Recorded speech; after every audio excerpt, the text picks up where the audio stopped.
rekan-rekan sudah siap ya? Siap. Baik, terima kasih. Bismillahirrahmanirrahim. Assalamualaikum warahmatullahi wabarakatuh. Selamat malam, shalom, om swastiastu, namo buddhaya, salam kebajikan. Rekan-rekan media yang saya hormati, terima kasih sudah menunggu, dan tentunya rekan-rekan banyak hal-hal yang ditunggu terkait dengan perkembangan pada penanganan yang dilakukan oleh Subdit Tipikor Polda Ulangi, Direktorat Reserse Kriminal Khusus Polda Metro Jaya, pada saat ini tepatnya tanggal 22 November 2023. Tentu kami sampaikan di sini sekali lagi, Polda Metro Jaya tetap konsisten dan komitmen akan memberikan hal-hal yang bersifat progres, dan tentunya ini menjadi bagian daripada prosedural, profesionalisme, dan tentunya adalah sebagai wujud transparansi. Untuk itu, maka dalam hal ini saya bersama Direktur Reserse Kriminal Khusus Polda Metro Jaya yang akan menyampaikan dalam setiap perkembangan ini. Untuk waktu kami persilakan pada Bapak Direktur.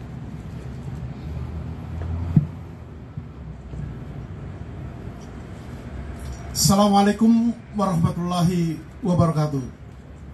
Semangat pagi, salam sejahtera untuk kita semua. Salam, om swastiastu, namo buddhaya, salam kebajikan.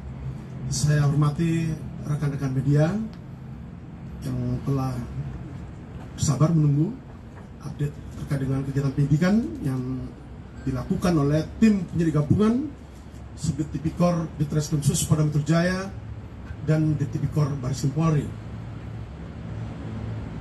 Dapat kami sampaikan di sini terkait dengan update kegiatan penyidikan yang telah dilakukan oleh tim penyidik gabungan sejak dimulainya penyidikan atas dugaan tindak pidana korupsi yang terjadi,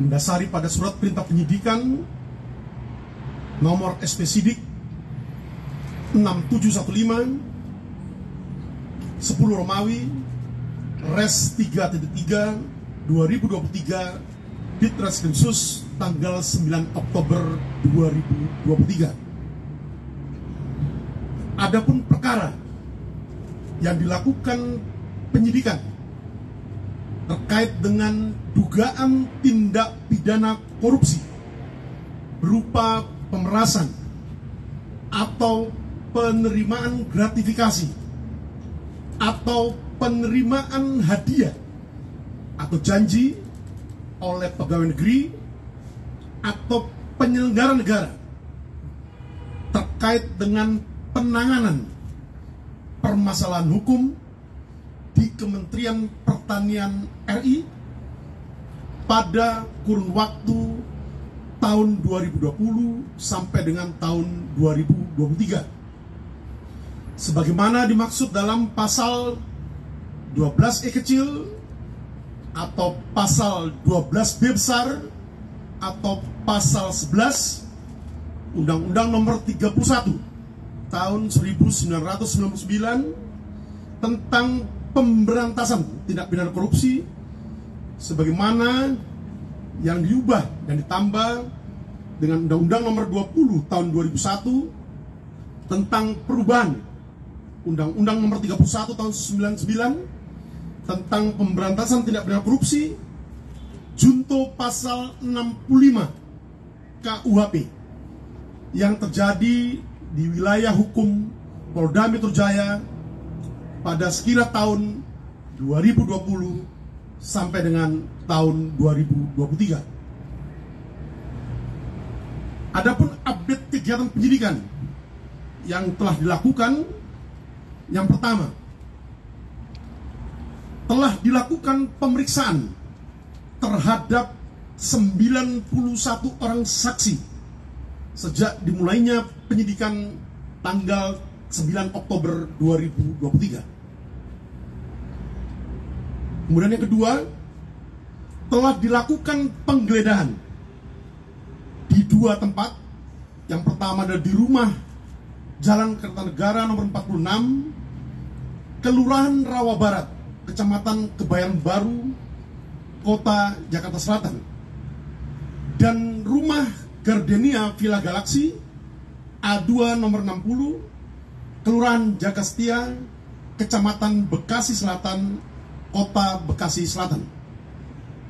Yang ketiga, penyidik juga telah melakukan penyitaan terhadap barang bukti.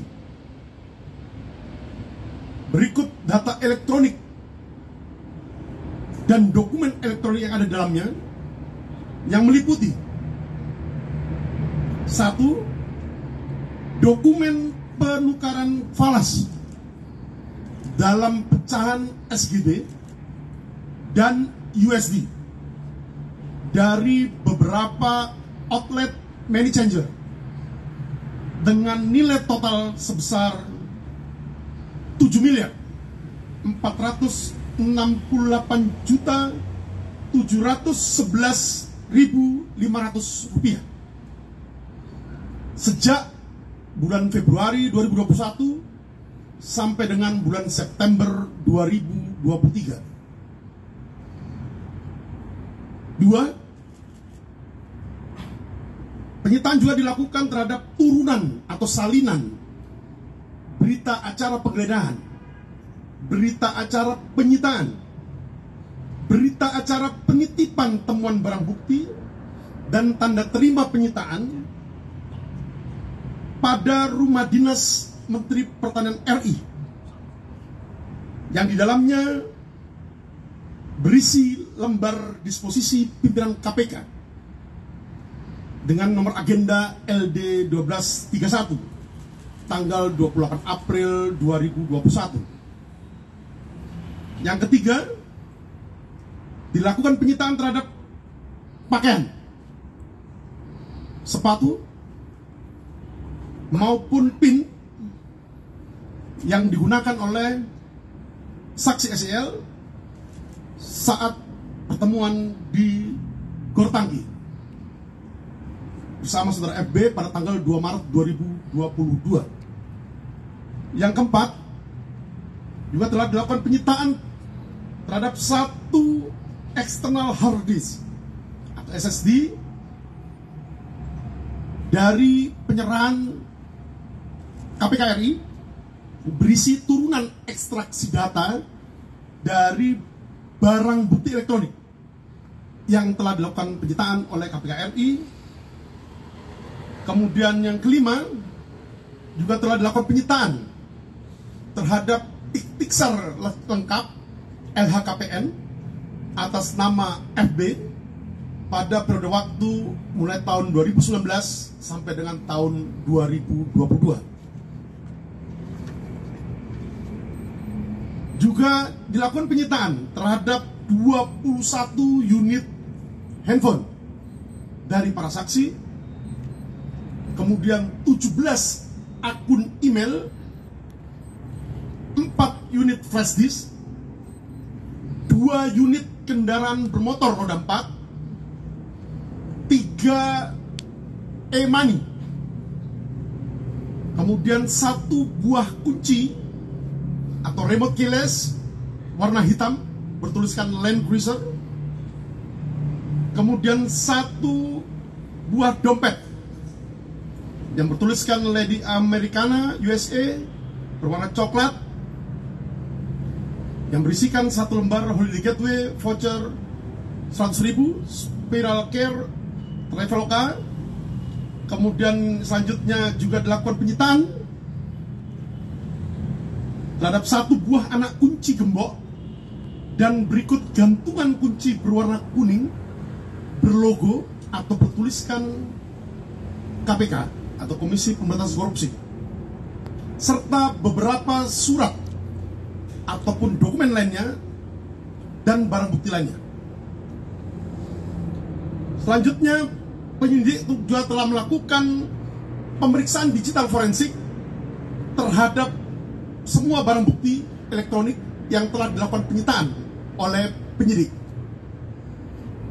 Dan yang terakhir, telah dilakukan pemeriksaan terhadap 7 orang ahli yang meliputi 4 orang ahli hukum pidana, 1 orang ahli hukum acara, 1 orang ahli atau pakar mikroekspresi, dan 1 orang ahli digital forensik.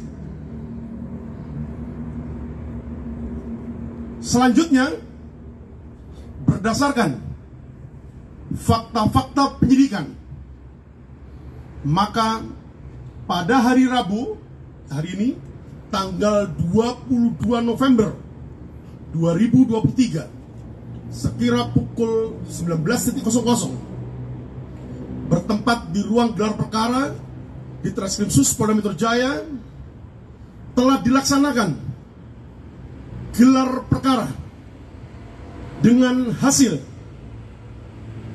ditemukannya bukti yang cukup untuk menetapkan saudara FB selaku Ketua KPK RI sebagai tersangka dalam perkara dugaan tindak pidana korupsi berupa pemerasan atau penerimaan gratifikasi atau penerimaan hadiah atau janji oleh pegawai negeri atau penyelenggara negara yang berhubungan dengan jabatannya terkait penanganan permasalahan hukum di Kementerian Pertanian Republik Indonesia pada kurun waktu tahun 2020 sampai dengan tahun 2023 sebagaimana dimaksud dalam pasal 12E kecil atau pasal 12B besar atau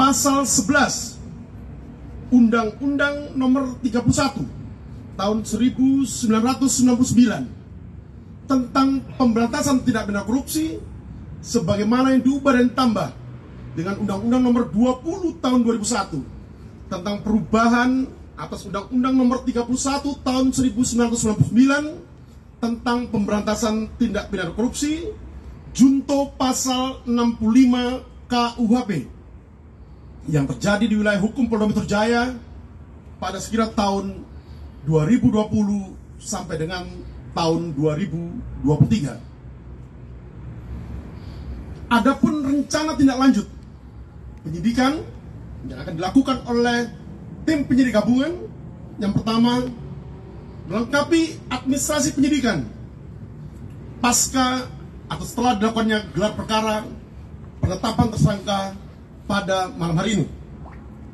Kedua, melakukan pemeriksaan terhadap para saksi. 3, melakukan pemeriksaan terhadap saudara FB selaku Ketua KPK RI dalam kapasitasnya sebagai tersangka dalam dugaan tindak pidana korupsi yang saat ini sedang dilakukan penyidikannya. Yang keempat, melakukan pemberkasan perkara. Dan yang kelima, melakukan koordinasi dan mengirimkan berkas perkara kepada Jaksa Penuntut Umum pada kantor Kejati DKI Jakarta. Demikian update kegiatan penyidikan yang dapat kami sampaikan pada malam hari ini. Terima kasih. Ihdinas shiratal mustaqim. Wassalamualaikum warahmatullahi wabarakatuh.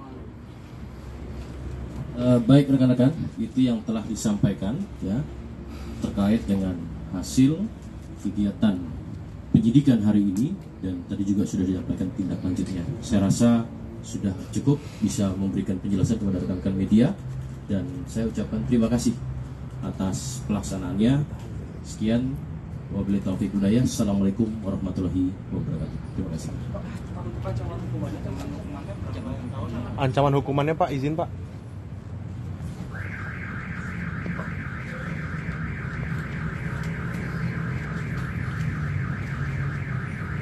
Adapun ancaman hukuman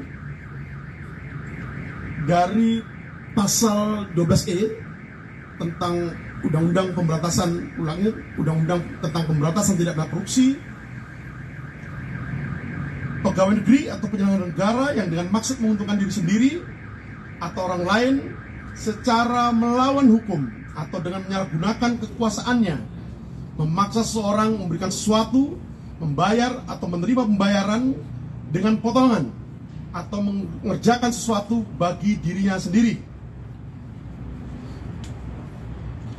Kemudian pasal 12B, setiap ayat 1, setiap gratifikasi kepada pegawai negeri atau penyelenggara negara dianggap pemberian suap apabila berhubungan dengan jabatannya dan yang berlawanan dengan kewajibannya atau tugasnya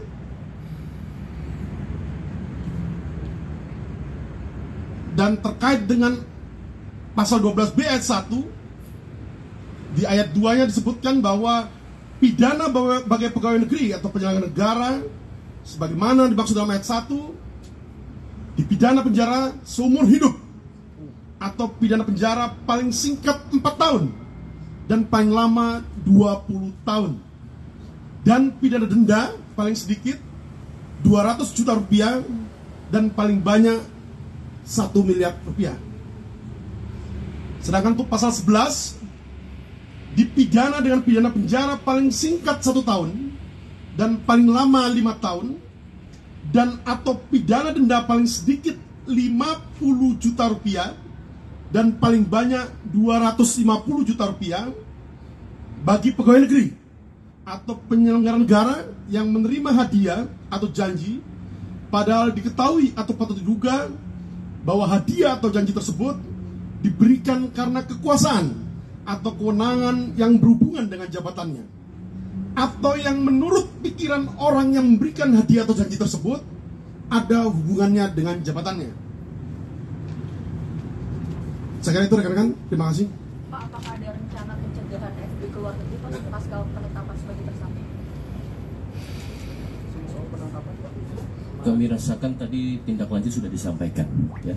Oleh nanti progresnya tentu ini masih simultan, sinambungan, dan terima kasih sekali lagi rekan-rekan apa yang sudah kami sampaikan, dan rekan-rekan juga mampu dan dapat melakukan kontrol sosial. Terima kasih. Jumlah nominal yang diminta itu berapa sih? Yang 7M itu ya Pak tadi yang yang diberikan itu Pak, total pemerasannya. Itu barang bukti yang kita sita. Oke. Namun untuk terkait dengan materi penyidikan nanti akan kita akan berikutnya. Ya. Pak, FB bakal ditangkap nggak sih Pak? Bakal dijemput paksa Pak, ditangkap Pak. Kapan Pak penangkapannya Pak? Terkait dengan upaya penyidik dikaitkan dengan kebutuhan penyidikan, nanti akan kita update berikutnya kepada rekan-rekan media. Ya, terima kasih.